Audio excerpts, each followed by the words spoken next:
activities and professional associations. And then at the end, we'll have a bit of a chat about special consideration and exams and results and other things to expect later in semester and where to go if something goes wrong. So it's a bit of an unusual start for us all this year. As you're all aware, this semester is commencing online. We look forward to having you on campus eventually. At this stage, we can't tell you exactly when that's going to be. I'm sure everyone understands that the world is sort of adjusting as we go along and having to update our planning based on what's happening in our local area. So the university is managing that very carefully, and we will definitely keep you up to date on what's happening. Obviously, safety and making sure that everyone can get back on campus safely is our main priority. So thank you so much for your understanding and working with us this semester, and we look forward to a much more normal, people use that word so much at the moment, but a much more normal experience for you next semester. So the group that you're joining, we've got 11,500 students all up. 48% are our graduate students, and the undergraduate students, they don't actually do a Bachelor of Engineering at Melbourne. They're actually usually doing a Bachelor of Science or a Bachelor of Design. And if they choose to come through to engineering, they'll then move on to becoming graduate students and being the future you. At the moment, we've got about 33% female students, which we're very proud of. We are, of course, aiming for 50-50 eventually. We've got a network of about 32,000 alumni in about 110 countries. So eventually, of course, we'd like to see this map be entirely blue, but we're working towards that as we go along. So just a bit about Australian culture. For those of you who haven't heard a lot of it, this is my friend the koala here. You might have noticed that Australians have a very sort of casual and laid back way of communicating. So what you might find in the first few weeks of semester or after a few weeks of semester have passed, you might find that the professors ask you to call them by their first name. So for example, Professor Shanton Chang here, if you're in his class, by about week 2, he might say, please call me Shanton. That can be a bit strange for people who are used to being much more formal with their professors. Most people are generally quite friendly, which you'll get to know. Those of you who are here, I hope, have already experienced that, and those who are yet to fly in will hopefully find that when you get here. Mateship is something that Australians consider to be kind of a core value of Australia. So that's looking after your friends and making sure you don't let your friends down. You might find this reflected a little bit when you start doing group work, in that people will hopefully do their best to contribute to the group. And if you happen to be, or if a member of your group is not, yeah, we do. Can someone please figure out who that is and hit mute on them? Thank you. Thank you. Because working in a group, you're kind of mates pushed together. And if one member of that group is not contributing, you'll find the other members of the group will quite often get very resentful towards them. So please make sure that you do chip in well in group work assessments, but you'll also see that if someone else in your group is not contributing, the other member of your group, and probably you, will quite rightly be quite irritated at those people. So it's not just the usual group irritation at people not contributing. It also ties in for Australian students very much into the fact that you're supposed to support your friends. Australians have quite an egalitarian, or expect that everyone should be treated the same way. Everyone should have an equal opportunity. And so a fair go is something you hear said a lot in the news if you're here. And it's a bit of an attitude that Australians try to have. Everyone tends to feel that everyone should get a chance to shine, get a chance to achieve their dreams, and we'll hopefully work together to try to help achieve that.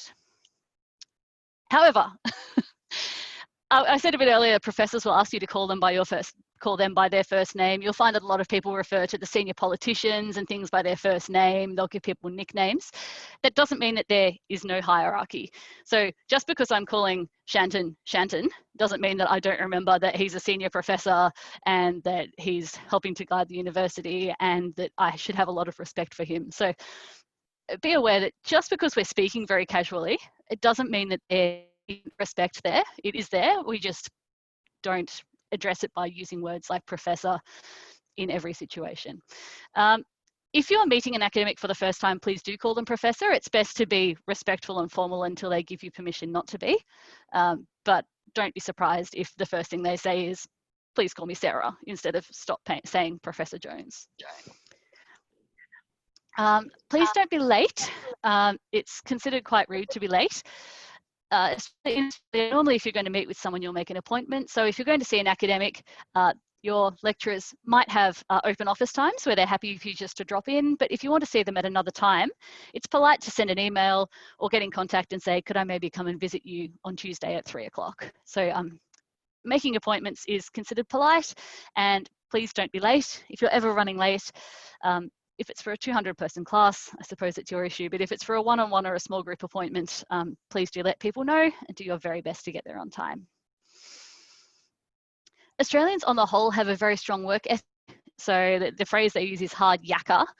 A lot of people, you'll notice when they're relaxing, they're really relaxing, but when people are working, they're usually concentrating quite hard. People who go to their day jobs will usually work quite hard for that period of time. So maybe just bear in mind when you're interacting with your academics, with your lecturers and things, they're not just sitting in their office twiddling their thumbs. Most of them are also doing research, they're mentoring other people, they're doing grant applications, they're teaching lots of other students. So please just respect people's time, because understand that they might look really relaxed, but behind the scenes, a lot of them are actually working very hard. The last one is, we have a thing in Australia, which is called tall poppy syndrome. Which is arguably maybe not a very good thing. But some Australians, if someone is doing really well and is very boastful about that, Australians don't like it very much. So I might just warn you, it's fine to talk about your achievements, that's great, and it helps people know a bit more about you. But maybe if there's something you're really proud of, don't mention it too often and be too proud of it, because unfortunately Australians see someone who seems to think they're particularly good and is rising way above everybody else, they'll try to cut that person down, which is rather unfortunate. I don't seem to be able to turn my slide. Ooh, there we go. My scissors came up. Please, I would recommend, do mention your achievements, but try to be a bit modest there, unless you're actually trying to sell yourself in like a job interview situation. Modesty is usually appreciated. Culture shock. A lot of you may have worked overseas before and been in different environments. What we like to warn students of is that it's quite normal to feel a bit homesick when you come over to Australia for the first time. It's a very different environment to the one you've been at home at or been to in other countries that you've already adjusted to. What I tend to think about is, I grew up in Australia, but in Australia when I grew up, we watched lots of American and British English television. And what I found is that when I went to the UK, when I was in London, I actually found culture shock there, even though it's so similar and we speak the same language and I'd grown up watching it, just because I couldn't recognize anybody on the television and I couldn't find the foods that I was used to. So even though I didn't have the disadvantage of having to work in a second language and not really understanding what was happening, I still found that quite a shock to the system. And for our students who come here, it's even worse because so many are working in another language. It's so new. So please don't be surprised if you do arrive and get a bit of homesickness. It is normal and it will pass. If anyone has arrived already and is sort of stuck in their apartment now in Melbourne, please do keep in contact with your friends and family at home. Seek opportunities to socialise where they arrive. I know this semester is a bit difficult, but I know yesterday a lot of you attended the club session, so do things like try to join clubs, or when classes start, do make sure you chat to other students in your tutorials and start to get some social happening locally.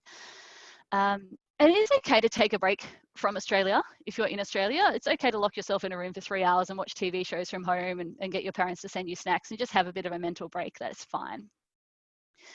I should reiterate, it will get better. All the students I've talked to over the years do say they had a bit of a patch where they're like, oh, I just want to go home, but it did pass. And I might also mention, operating in a foreign language is really hard work. I've only ever done it very poorly because my Japanese is terrible and I spent a little bit of time in Japan and I was just exhausted every day. So please do allow yourself plenty of time for rest while you adjust to working in a foreign language. Okay. Just a short bit about finding your feet after lockdown. For those of you who aren't in Melbourne yet, you probably have heard that at the moment we're all asked to stay at home unless we need to go out for essential supplies. Once that's over, a couple of things that we recommend to have an idea of what's happening. We have a free tram that goes around the city of Melbourne and tells you a bit about the history and what the different buildings are. That's quite useful for getting to know where things are. I recommend embracing being a tourist, even though I seem to have spelled that tourish. Use imagination, pretend that's a T. Use your weekends to go out and explore and get excited. Pretend you're not just here to work and study. I'm sure you're not just here to work and study, but do actually go out and see things. Always bear in mind that if your parents might come to visit or a new student has to up to them, they're going to be asking you where stuff is. So like, become the expert on Melbourne. A good way to do that is to look up free and cheap things for students in Melbourne, which is something I did all the time as a uni student. And those often have things like festivals, galleries, sporting events, random free things being given out. So do look those up, your students. So you should take advantage of all the cheap student stuff that you can possibly get before you end up in the workforce. There are lots of events and festivals in Melbourne as well. So next year, once those are up and happening, do fill up your social calendar because there are lots of great things to do. My favourite's the comedy festival, but there are lots of food and wine festival, gardening festivals, arts festivals, huge sporting events. So there are lots of different things to get out and do on the weekends that aren't actually that expensive. Okay, now moving back onto campus, there are a few different things that you can access online. So even though we can't actually be on campus itself at the moment, the libraries are open for ebooks and things like that. And the librarians are very happy to have a talk to you about what services they can provide. So please feel very welcome to contact the libraries under the link that you can see on the screen. That top one is for the official university libraries. There's one other library called the Rowden White Library, which is run by the Student Union. And that's actually a do not study library. So it's a wonderful place when you're on campus. There are computers there for gaming. There's anime and manga and books and DVDs. There's a room for sleeping in if you need a nap on campus. So please note down in your mind or on paper if you're into that. When you're on campus, go to the Student Union building and find the Rowden White Library because it's a really great place just as a bit of a refuge from study while you're on campus. Melbourne University Sport is our kind of sporting hub, so they look after the sports fields and the gyms and things like that. They're obviously not open at the moment, but they do have a whole lot of stuff up online. So they've got workouts, they've got group fitness classes, they've got stretches and warm-ups and cool-downs and all sorts of fantastic things there. So if you're part of your starting uni had been planning to join the gym and work on your fitness, maybe you can utilise the online options for now and make that part of your uni routine. I'll talk to you a bit in, I think, every session about the MS Express newsletter. You'll receive this, you don't need to sign up. We have all your student email addresses. So you'll start receiving this every Tuesday as of next week, the 4th of August. That will give you information on internships, exchange, employability sessions, industry events, graduate jobs, student club events, anything else that the student experience team is organising or that careers are organising. So things like working on your CV or your resume, practice interviews for jobs, lots and lots of different things. So please do read that. We have lots and lots of stuff in there that we try to communicate with you, and we don't want to spam you with one email per time. So we condense it into that one email every 2 weeks. So please do read that. Would also recommend, if you don't want to read it, which is okay, please just file it away each week, because if you unsubscribe from it, it actually stops us from sending you some other communications engineering might send. So hopefully you do read it and enjoy it. If you ever don't read it, instead of unsubscribing, maybe just auto send it to a folder so you don't need to read it. And that way, if we send you anything else, it'll be able to come through. All right, hand over to Shanton to have a bit of a chat about what to expect in academic culture in Melbourne. Okay, thank you very much, Beth, for that. And welcome everyone again. For those of you who were not here when I said hello, I'm from the School of Computing and Information Systems, but also am the Associate Dean International at the Melbourne School of Engineering. I want to follow up from what Beth just talked about in terms of MS Express. I do encourage you to read it, because the whole purpose of the newsletter is to improve your employability. Too often we have students who come to us at the end when they've graduated to say, oh, we're struggling to look for a job, to find a job. And then we say, have you attended any of these events? Have you done any of these workshops? Have you been to any of the sessions where the companies are here recruiting students? And they say, no, we haven't. We were too busy doing our assignment. Now, the reality about studying at the university is it's not just about your subjects and your books, it's also about being industry ready. So as much as it is important to study and focus on the classroom, and I'm saying this as a professor, it is also very important to make sure that you make time every single week to improve your employability so that you get ahead of the curve and that you are ahead of the competitors from, your cohort and other universities as well, right? So this is really important. And academic culture, when I talk about academic culture in Melbourne, I'm not just talking about what's happening in the classroom, but also what's happening broadly as part of the program that you have access to. Now, obviously, with the current pandemic, we have shifted everything online, but that actually makes it even more essential for engagement. So you cannot have just us trying to provide you with services and information. You need to come along as well, because we can't guarantee that you are going to be able to access it if you don't come along to those events. So I urge you to come along to as many things as possible. And it's so easy because it's on Zoom. And I know that some students say they have got Zoom fatigue, but still it is an opportunity, all right? So I want to start today also by indicating that most of you, all of you who are international students would have been given access to 4 modules in your LMS called Onboarding International Students. So what I'm going to be talking about the next 10 minutes or so is actually highlights from those 4 modules. If you haven't done those modules, I strongly urge that you go and have a look at it, because the whole purpose is I actually designed it to help you adjust to academic culture in Melbourne.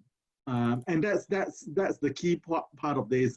The reality is the quicker you adjust, the sooner you are able to perform and do well in your subjects. That gives you time to then start focusing on your employability rather than just surviving. So my aim is for each and every one of you to thrive, not just survive, but to thrive and to be ready for job employability.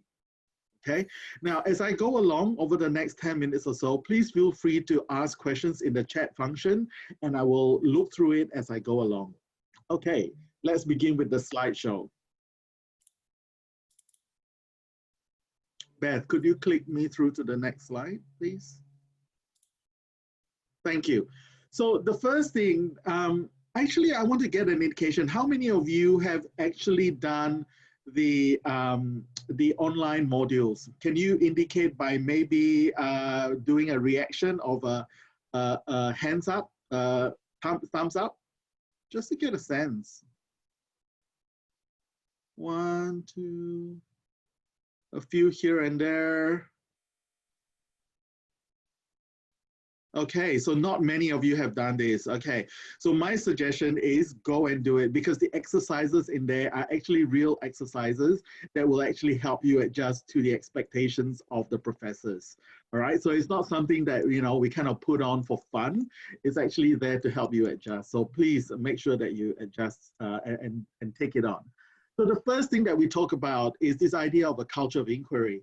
And a culture of inquiry means that we want students to seek out different perspectives and can only, what's really important is to ask questions, right? Thanks, Julius, for endorsing that. I think one of the key things is that a lot of students struggle to ask questions. This might be because you're not sure how to ask the questions, when to ask the questions, and whether the questions are appropriate or not. The whole point about an Australian education system is we want you to be comfortable with asking questions and to seek out different perspectives. At the postgraduate level, and most of you are doing the master's level education, we expect you to be able to have the maturity to be able to investigate topics from different perspectives. And you can only do this by asking questions around the topics, the issues, the theories, and the concepts. Right? And the whole idea then in the module is we ask you to try and ask questions after watching a video. And you need to actually think about, well, how do I ask a question? What questions are other people asking? Why are they asking those questions? And this is going to be really important because many of you online with the remote learning, you will be asked to participate in discussion forums where you have to be encouraged to ask questions, not just try to answer questions. So it's a very important exercise, right? And when you do come on campus, for example, a number of my colleagues and myself, even when we are running a lecture for 200 to 300 people, we will ask you to ask questions. And that's a really important skill to have. And it's an important skill to have in your webinars and in your tutorials as well. And it's not just asking questions for the sake of asking questions. It's asking questions to actually elucidate deeper thinking about, this quest for what's actually happening out there and how do we apply the new knowledge that we have. And so this is what we mean by a culture of inquiry. We're not just interested in question and answer. We're interested in in-depth critical thinking and exploration of ideas. And that's only possible if you all get comfortable with asking questions, right? And so the module is going to take you through that. So I encourage you to do that. Next question. Next slide, please. Beyond the culture of inquiry, what's really important in the academic world here in Melbourne is the collaborative aspects. So when you look at the way that we work in the real world, one of the key things is that you are all going to be engineers or IT professionals. It is very rare that you're going to be working by yourself. Yeah? Even in these remote times where you're working remotely, people are working in collaboration. People are talking to each other. There's team meetings day in and day out. And so here's the thing, right? Beth talked about the importance of working with each other, especially during this remote learning period. Make sure that you are able to connect with each other and be able to discuss with each other how to support each other, right? And so we have a module there to help you with improving your academic honesty, to ensure fairness, to build your critical thinking through all your group work and your discussions. Okay, so that's an important part. And so one of the key things here is you need to be able to also ask each other questions. Don't feel like, oh, I'm doing assignment with my friends, I better not ask them questions because I don't want to cause any problems. That's not the purpose. The idea here is to share ideas and to look at how you can support each other to grow together. And so we want to empower you to learn these new skills because these are skills that are going to be absolutely crucial when you go out to work and when even at your first job interview. The example that I give a lot of students is this. Probably if you're going to be working in Australia or Southeast Asia, there is one question that I can almost guarantee you will be asked at your first job interview. And that question is, do you have any questions for us? Okay. Usually at the end of your interview, they're going to ask, do you have any questions for us? The answer that is wrong, I can tell you what the wrong answer is. The wrong answer is no, I do not have any questions, because that means you actually don't care and you know nothing about them. You have done no research, you don't have initiative and can't ask questions, right? So this is why at the university, we encourage you to learn to ask these questions, to collaborate, to have this, build this curiosity to find out how you can support each other.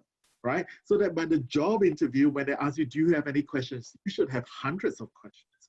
Pick the most important ones and be able to show that you are interested in working for them.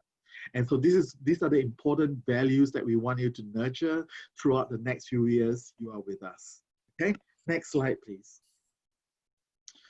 While we're waiting for the next slide, I want to thank a few of you for sharing that the link for the onboarding modules is on your canvas. So once you log into your LMS, you should be able to see the onboarding international students module. Okay, thanks for that. Now, the third slide that I have here is a broad classification of the different types of classes that you might have, whether it's lectures, and in the current situation, you're going to have recorded lectures. You're also going to have live lectures. And so if you have both recorded and live lectures, what's likely to happen is that your professors will want you to have downloaded and read or watched the recorded lectures and then go to the live lectures to ask questions, all right? And just to clarify certain ideas.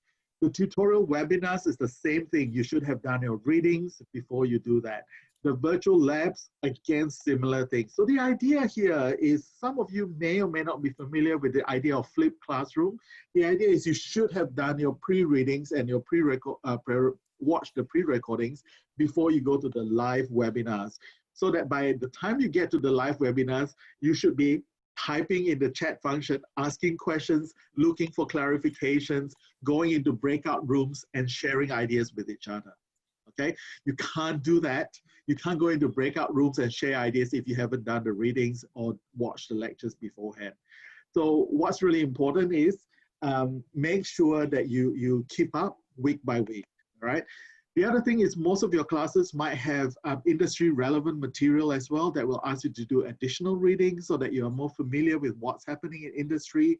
So it's not just theoretical. This is very important, especially in engineering and IT, where the practice is just as important as the theory.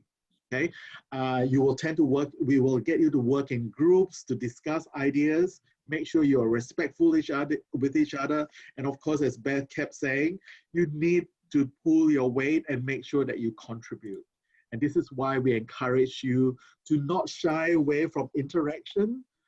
It's always easier to have interaction when you are face-to-face, but during these remote times, make sure that you are in there. Make sure you turn your video on, say hello to everyone and get to know each other and start to network. Okay, that's important. The final slide I have, okay, I started this conversation by saying it's not just in classrooms, right? And so there's a whole module on this in the Canvas as well.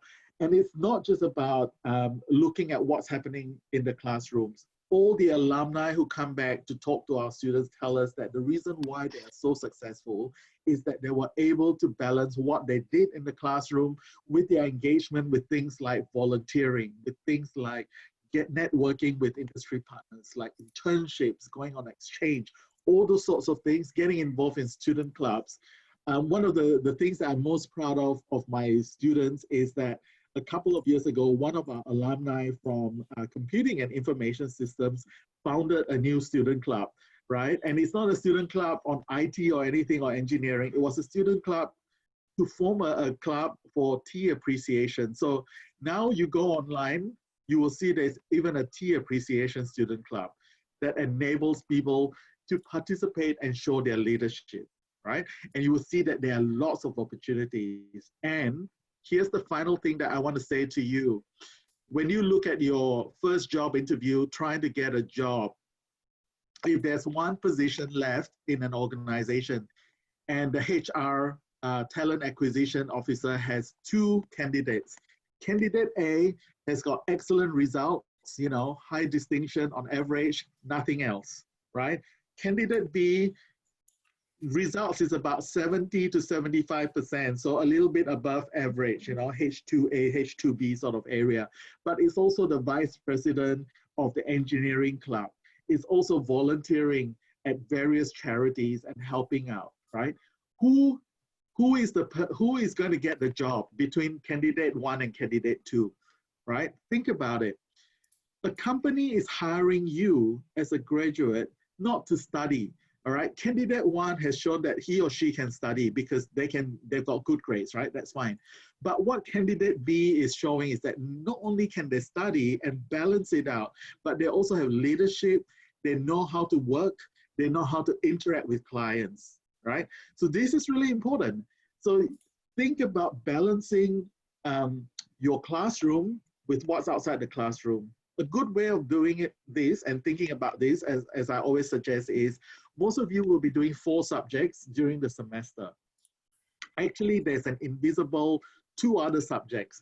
The 5th subject is your employability. And this means every week spending a couple of hours doing some research on industry, coming to all those events that we organize for you to help you build your LinkedIn profile, to help you build your employability. And the 6th subject is your well-being. You know, that's why Beth was saying, take time off, take a mental break and relax and make sure that you look after yourself. These 6 things is what you need to balance: your 4 subjects, your employability, and your well-being. And that's how you will thrive in an Australian academic culture, all right? So I hope that I've convinced you to try and do the onboarding modules as well. Make sure you go and do it. And yes, all the material is available on Canvas. There was a question earlier on, I think from Julia, saying that, you know, you wish that you could have accessed these earlier. What's really interesting is these modules are now built for students to do once they've been made an offer. It's just that you got to this just recently because we just finished building them. So you are actually the first group of people who have the privilege of working through all these modules. We think it's going to be really useful. We think that by completing these modules, you'll be able to hit the ground running once you start semester next week. So I want to leave it there and pass it you back on to Beth. Unless if there are any questions, do you have any questions at all? Please feel free to type it in. I didn't see many questions. It means that you are all not very comfortable with asking questions here. There should be hundreds of questions. I might go through this slide while we wait for any questions to come along.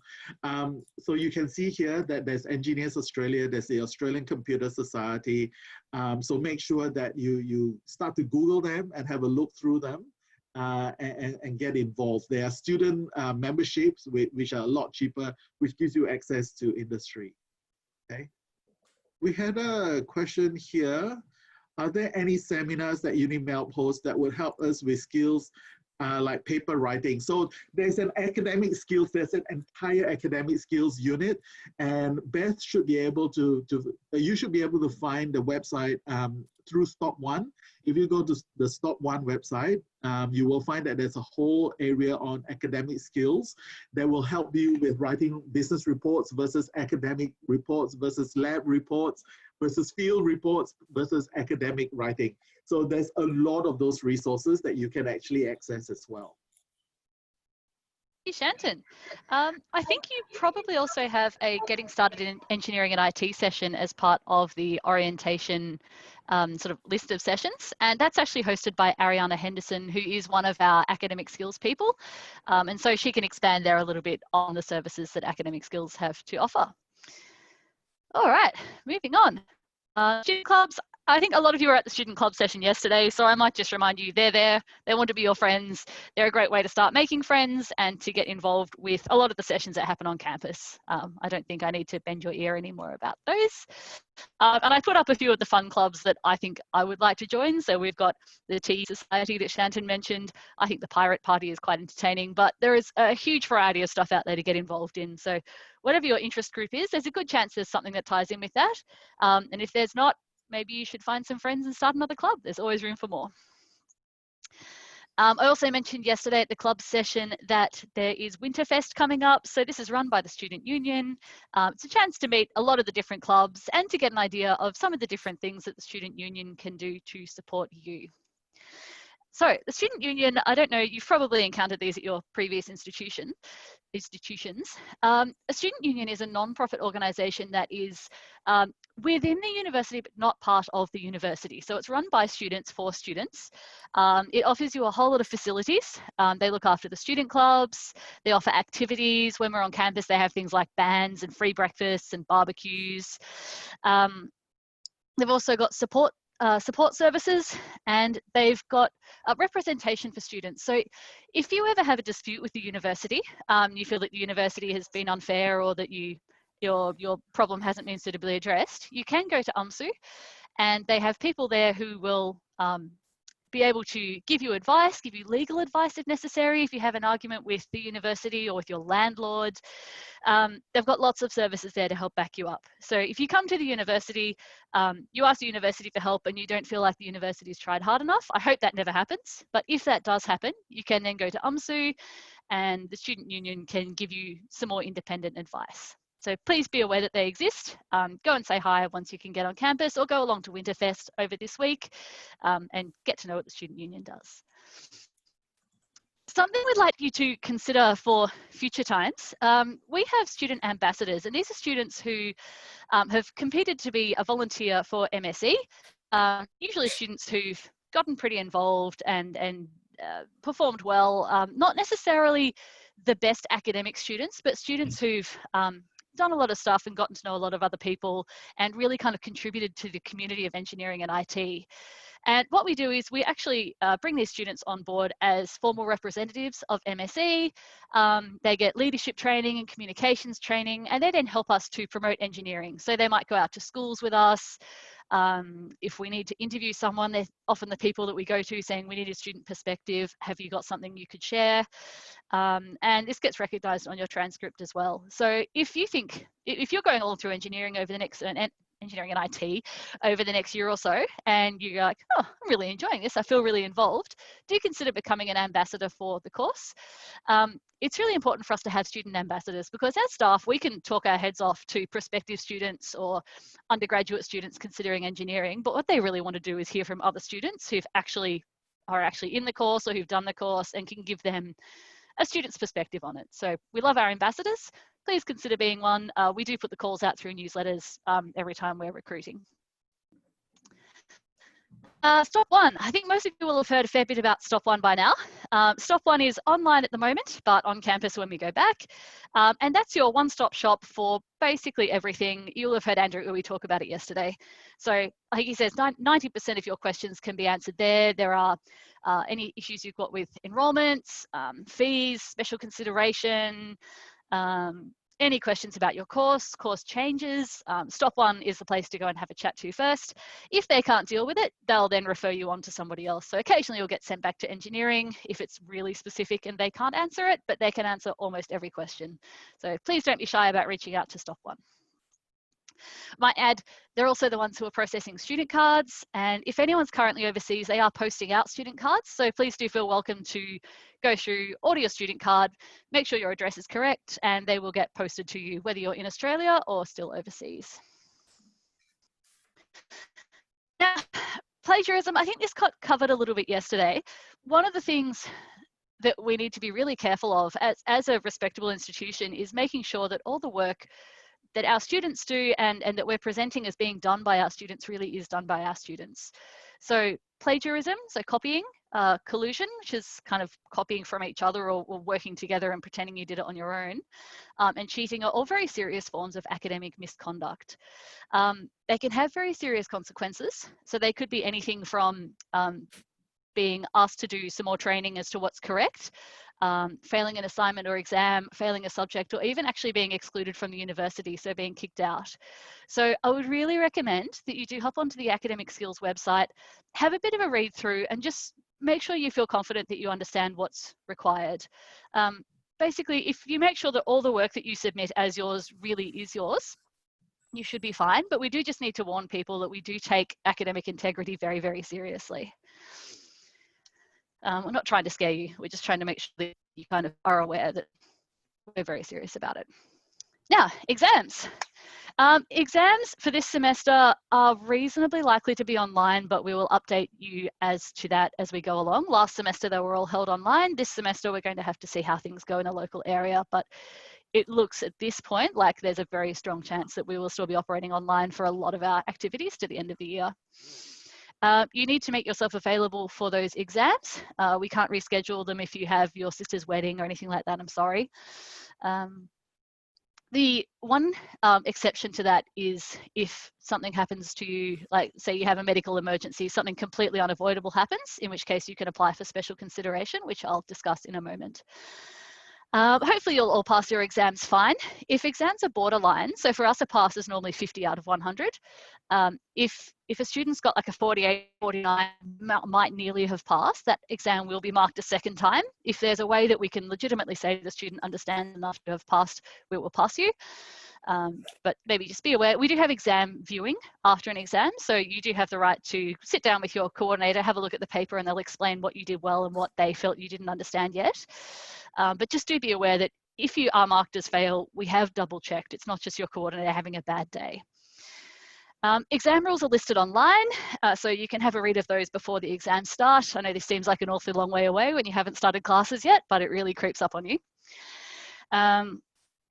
Incorrect behaviour in the exam room can lead to misconduct charges. So incorrect behaviour in the exam room would be things like looking at your phone or having notes in your pocket.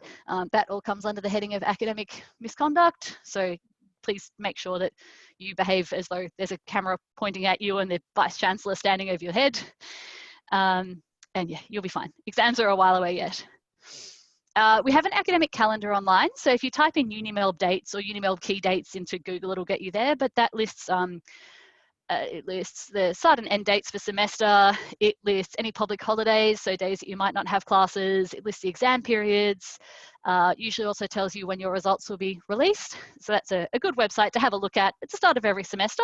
Just make sure you're not the only person that turns up to class on a Monday that's a public holiday.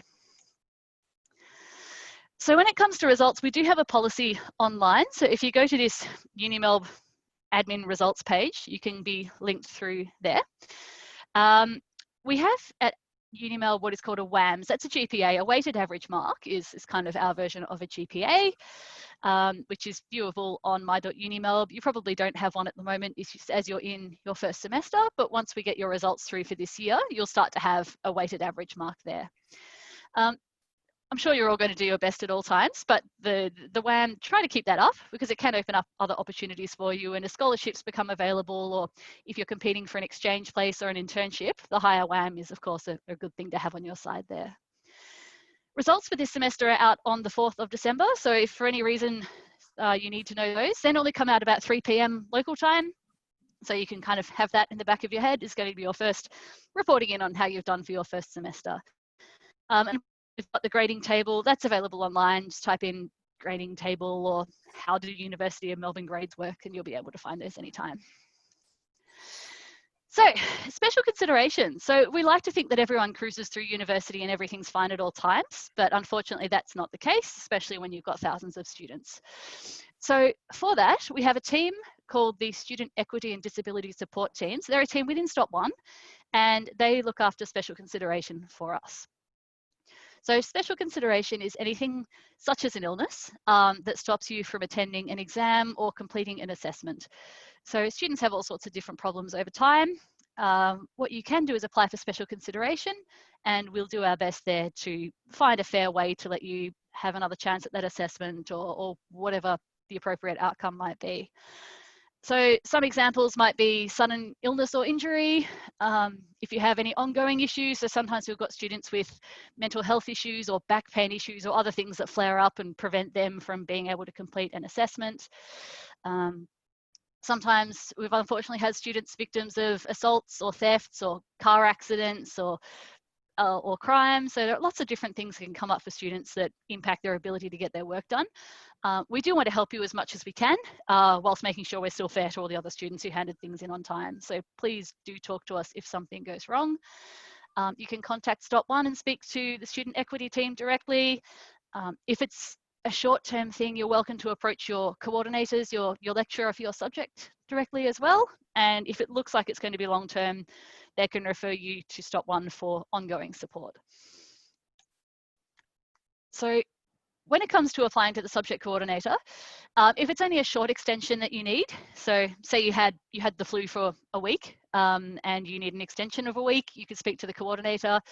Or if it's a small assessment, so a mid-semester test or a small essay, less than 25%, please just go to the coordinator. The coordinator will be able to help you.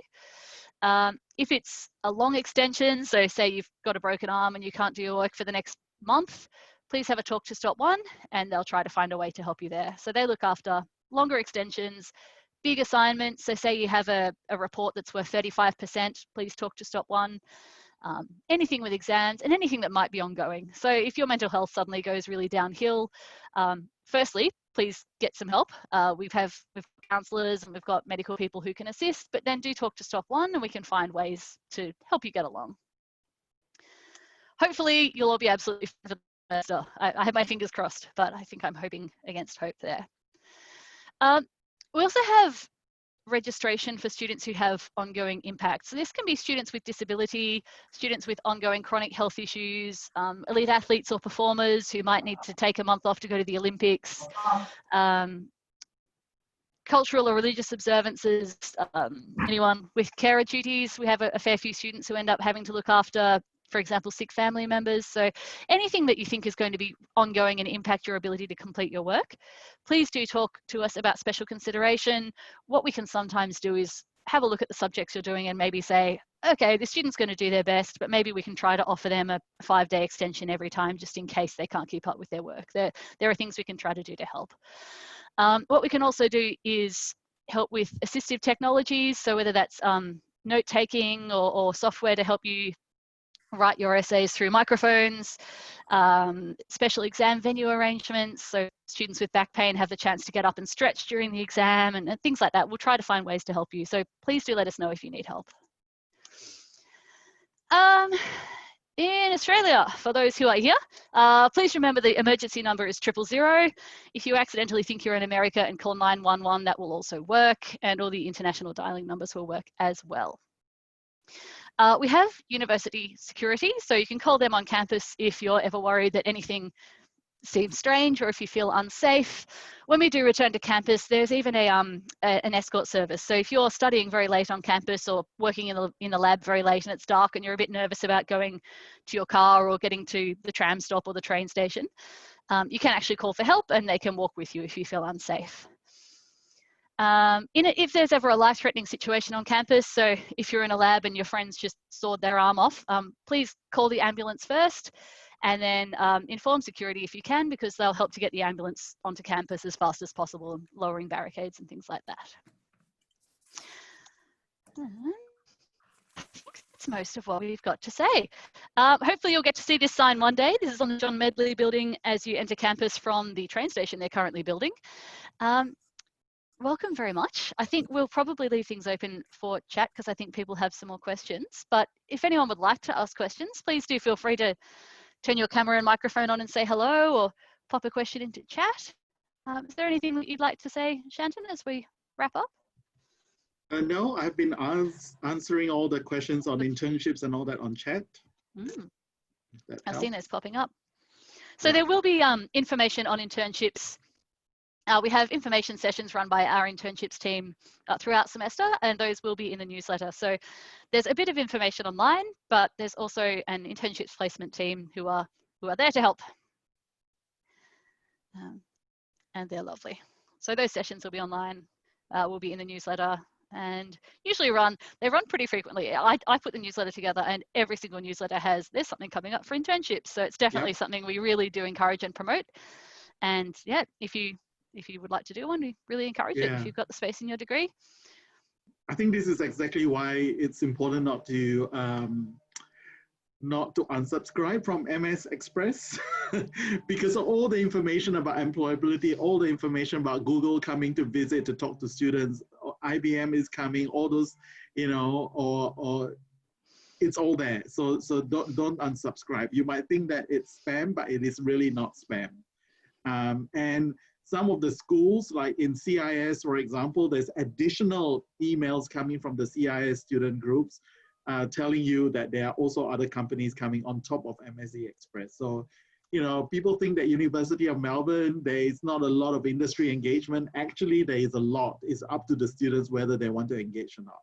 But I encourage all of you to do that. Fantastic. Now, I think Divya's put up one more request to please register for this session if you haven't already.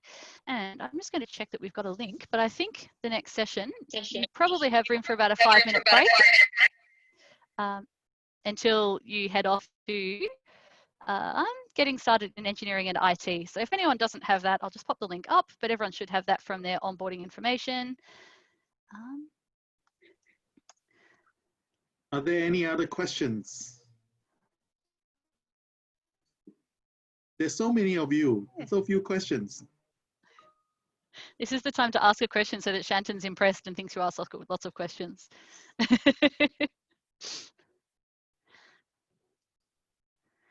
Very hard to, yeah. Look, I think one of the key things around balancing and improving employability and finding a job, the reality is that you kind of need to improve your employability before you are successful in finding a job. And I think that, the reality is, yes, you need to have money and earn money and all that. But the employability stuff, so it's the long term versus the short term, right? And you are all in this for the long term. You're going to be with us for at least 1.5 to 2 years. One of the key things that I encourage you to think is to think long term and to think about the big score at the end, right? So for that, you really need to set aside time for employability.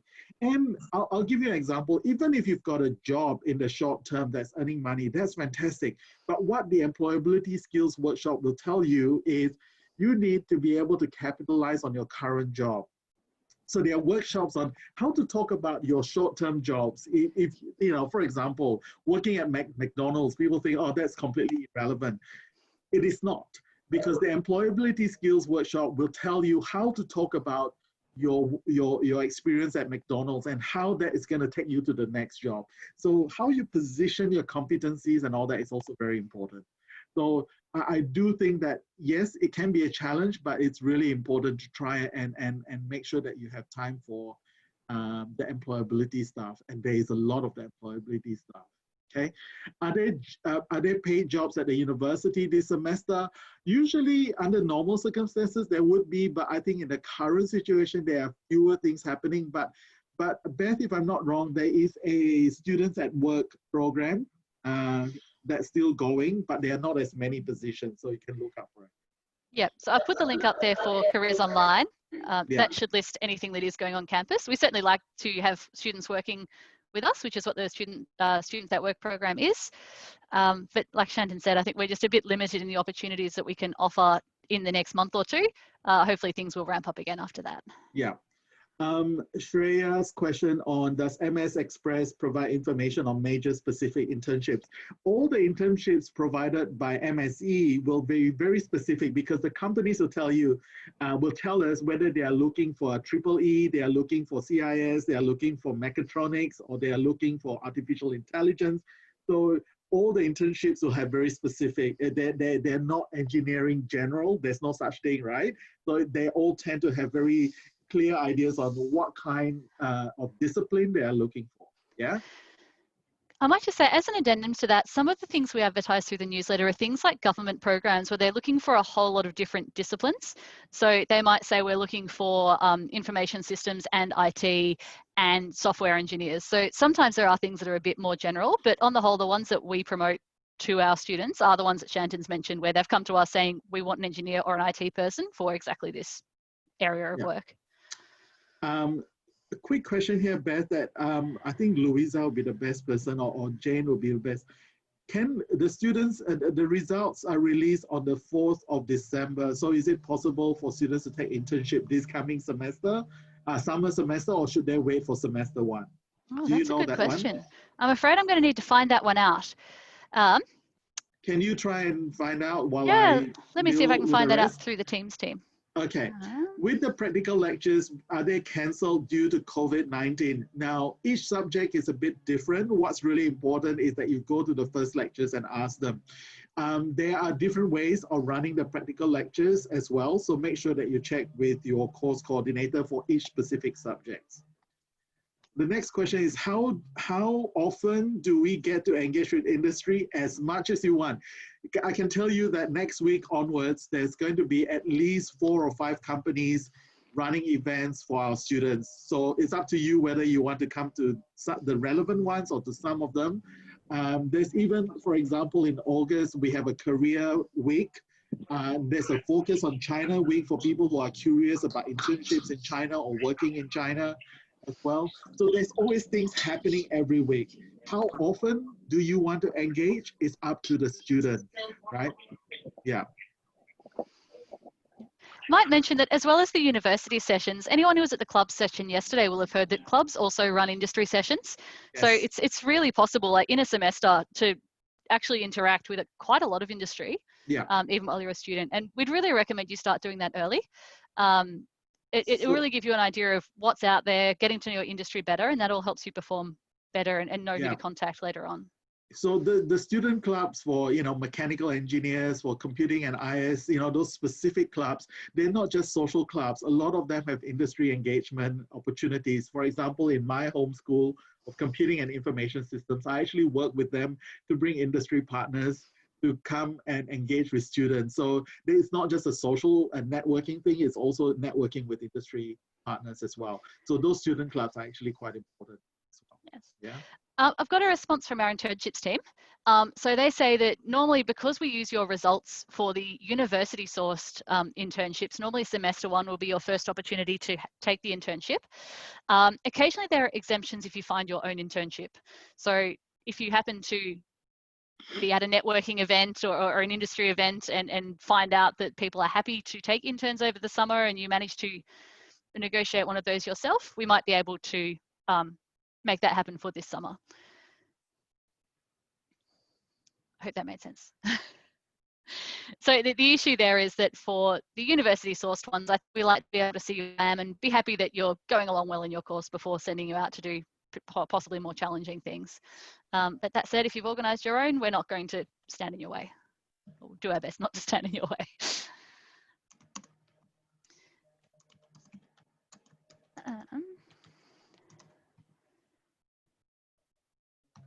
What else have we got? Sorry, I'm just having a bit of a look at questions.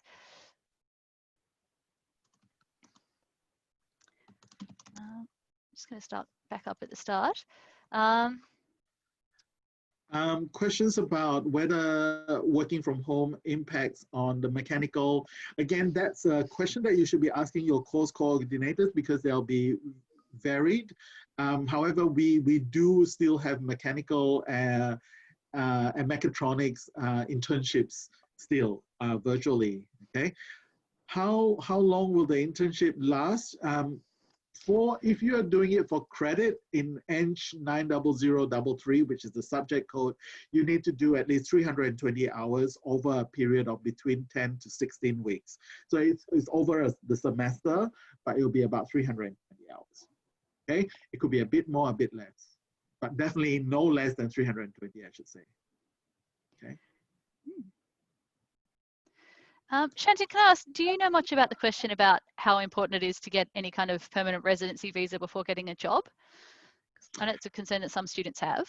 It's a this is a good one because one of the key things is that okay, so there's a lot of misinformation out there. All right, so you want to be very careful who you talk to about this. The most important people to talk to is the companies themselves, and when the companies themselves, you also have to be very careful about what information they are giving you.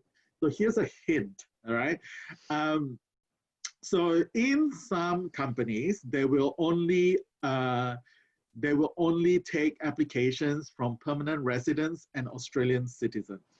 That's absolutely right, but they're not necessarily the majority. That's one category of companies, okay? There's another category of companies that says you need to have work rights. Now, saying that you have to have work rights is different to you must have PR and Australian citizenship. All right, because work rights is a visa thing. And so some students who are looking at post-study work rights, that's what they are looking for, which is different to PR and citizens. And then you've got the third category which is open to all students. So one of the key things that you have to do when you are talking to industry partners is to read their website first to show which one it is, and then focus on those. Okay? So look out for the information, and the hint that I can give you is just because they are looking for work rights doesn't mean they are looking for PR. All right. Yeah. And there's actually a lot of companies that are not necessarily looking for PR that you need to look for. And that includes companies that come onto campus. We try to get as many that come onto campus who are not just looking for PR as well. There is always a balance. Yeah. Now, I'd love to keep going, but I'm very conscious that getting started in engineering and IT is due to start now. So we might thank you all very much for joining us. Shantan, you happy for us to wrap up? Yes, please. And go and do those onboarding international student modules, okay? See you guys. Bye. Thank you, everyone.